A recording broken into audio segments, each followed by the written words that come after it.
Hi guys, welcome back to my channel. So today I'm sharing with you my thoughts on this incredible book called Travels with My Aunt by Graham Greene. If you've seen my 6 books for 2025 video, you know that this is the January book for that challenge. So I basically read one book every 2 months and share my thoughts here with you guys. And if you've also seen my readathon video, I'll link it up here and down below. You know that I absolutely loved this book, and I basically read this entire book in that video. Yeah, I think so. I had read, I think, 30 pages before, and I read the whole book with you guys, and it was amazing. Such a good experience reading Graham Greene like that, like nonstop. And I just want to talk about the story a bit with you guys. I won't give too many details. I won't give too much information, but I want to convince you to read it. This is my job today, convince you to pick up Travels with My Aunt by Graham Greene or anything about Graham Greene and read it. So guys, here, this book is set in England, or at least part of the book is set in England, and we follow this man named Henry Pulling, and he is a retired bank manager. He's in his 50s. He is very sweet, very serene. He loves dahlias. So that's basically what he does. He takes care of his garden, and he's not married. He doesn't have any siblings. He doesn't have any children. And all he does is take care of his garden and his dahlias. And then right in the beginning of the book, he goes to his mother's funeral, and his father has passed away long before that. And like I said, he doesn't have any siblings, so he's by himself. He goes to the funeral, and there he meets his mother's sister, aka his Aunt Augusta, or should I say Aunt Augusta, because they're all British. But anyway, so he meets her, and she's such a funny character. She's so she's in her 70s, I think 75 or more. I don't remember exactly. I don't know if it's said in the book, but she's definitely over 70, and she's so funny. She has a strong personality, and they surprisingly get along. And right in the beginning of the conversation, she says something like, they're talking, and she says something like his mother wasn't really his mother, and he gets very confused, and he says, "What are you talking about? Who was my mother?" And she says, "Oh, never mind." But he, obviously keeps that in his mind, like, what did she mean by that? But he says something like, "Well, it was lovely meeting you, Aunt Augusta." He hadn't seen her since he was a baby. So he says, "Lovely to meet you, Aunt Augusta. Do you want to go for tea sometime?" And she says, "You know what? I'm free now. Let's go for something stronger, though. I have a nice bottle in my apartment." And he was like, "Okay, I can go." So they go to her apartment, which is on top of a pub. And when they get there and they get to her apartment, they meet someone, a friend of hers named Wordsworth. But he is not really her friend, and he's not really called Wordsworth. But here on page 12, right in the beginning of the book, we have a dialogue between Henry and her, going up the stairs to her apartment. So he asks, "Aren't you disturbed by the noise from the bar?" "Oh no, and the bar is very convenient if I suddenly run short. I just send Wordsworth down." And he asks, "Who's Wordsworth?" "I call him Wordsworth because I can't bring myself to call him Zachary. All the eldest sons in his family have been called Zachary for generations, after Zachary Macaulay, who did so much for them on Clapham Common. The surname was adopted from the bishop, not the poet." And then he asks, "He's your valet?" And she says, let us say he attends to my wants. A very gentle, sweet, strong person. And later on, we come to find out that they are actually boyfriend and girlfriend of sorts. And it's really funny. And Wordsworth is actually from Sierra Leone, if I'm not mistaken. I know that he was there when he was a child during the war. But it's because of Wordsworth that a lot happens in this book, if I can say that. Because right in this visit, remember that Henry was at his mother's funeral, so he has the urn with him. So he obviously goes upstairs with the urn and everything, and he leaves it somewhere while he's talking to his aunt. And then he decides to go home, and he forgets the urn.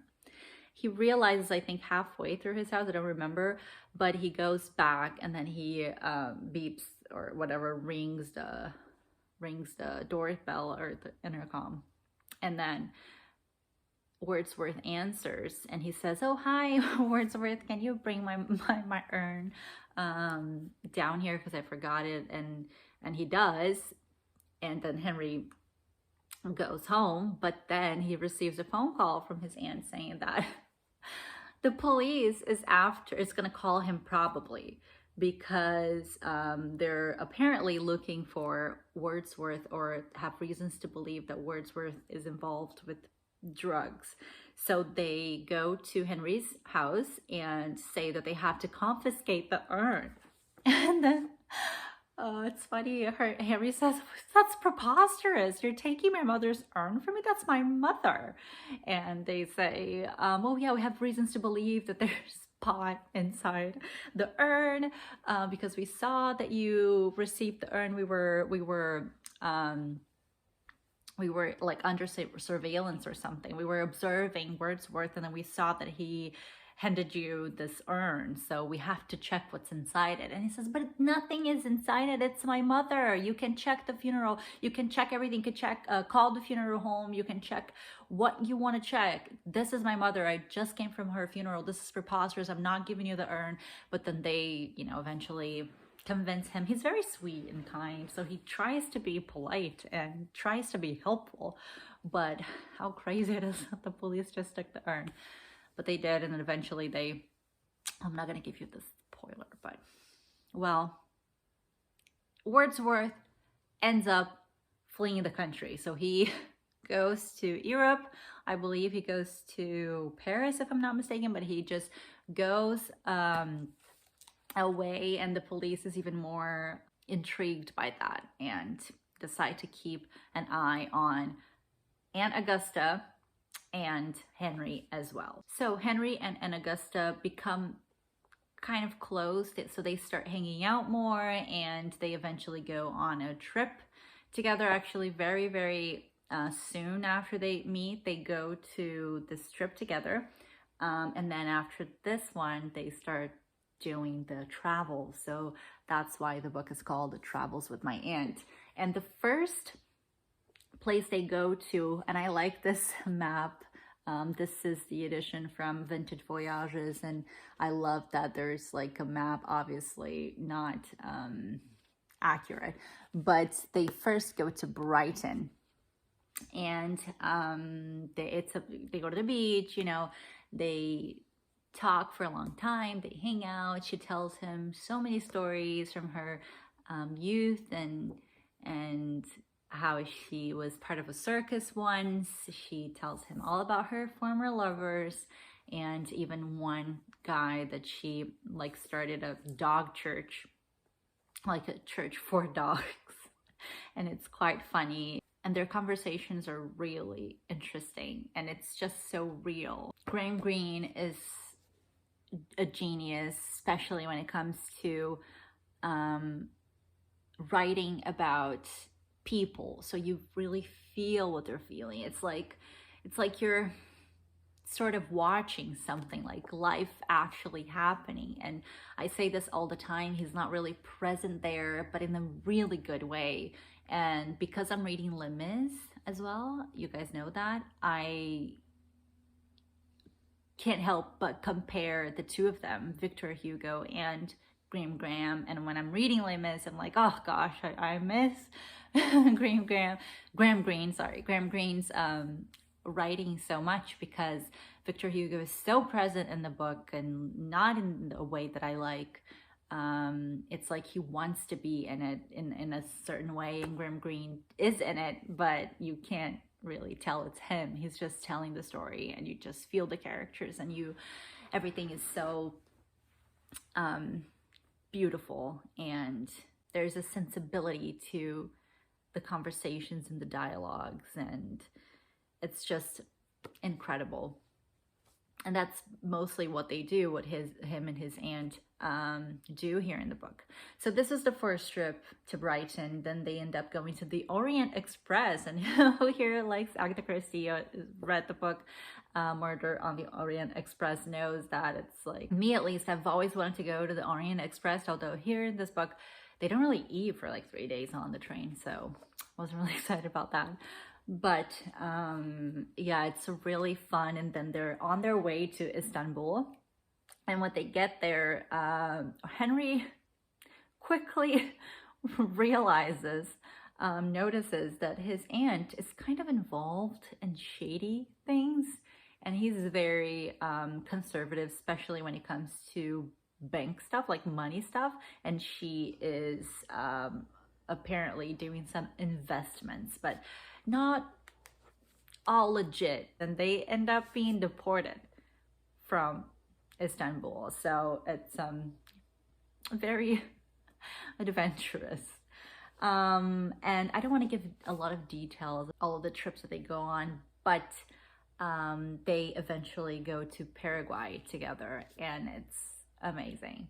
But you'll also find a lot of selfishness in this book. So it's very real. The characters are real. There are a lot of character flaws in this book, and I feel very protective of Henry, and sometimes I don't really agree with what his aunt does and how she treats him, but like I said, it's real and people are not perfect. And I cried, I think, twice or thrice in the book, but it's just truly beautiful. The story is really interesting. It's funny at times, but always delicate and sad at times. But it's so totally worth it. Just pick up this book, read it. Here you go on adventures, you will cry with Henry and Augusta, you will laugh a lot because it's a very, very funny book, and you just feel like you're part of it, you know, just a little bit, or that they are part of your life, even if it's just a little bit. I read it, I think, 2 weeks ago. I finished 2 weeks ago, over 2 weeks ago, and I still think about it. I still find myself thinking about this book and thinking about the characters. And yeah, read Graham Greene. It was one of the best things I've read, and I think it will be one of the best books of this year. Totally worth it. Thank you, husband, for telling me to read it, because he read it and he said, you're gonna like it, you're gonna love it, you have to read it. And then he also read The Heart of the Matter. He says it's amazing, but apparently it's a bit sadder than this one. Actually, actually it's sad. This one is not sad. This one has sad elements to it, but The Heart of the Matter apparently is sad. But yeah, Graham Greene was just such a find. So that's it for today. Thank you guys so much for watching, and we'll see you very soon, or I will see you very soon.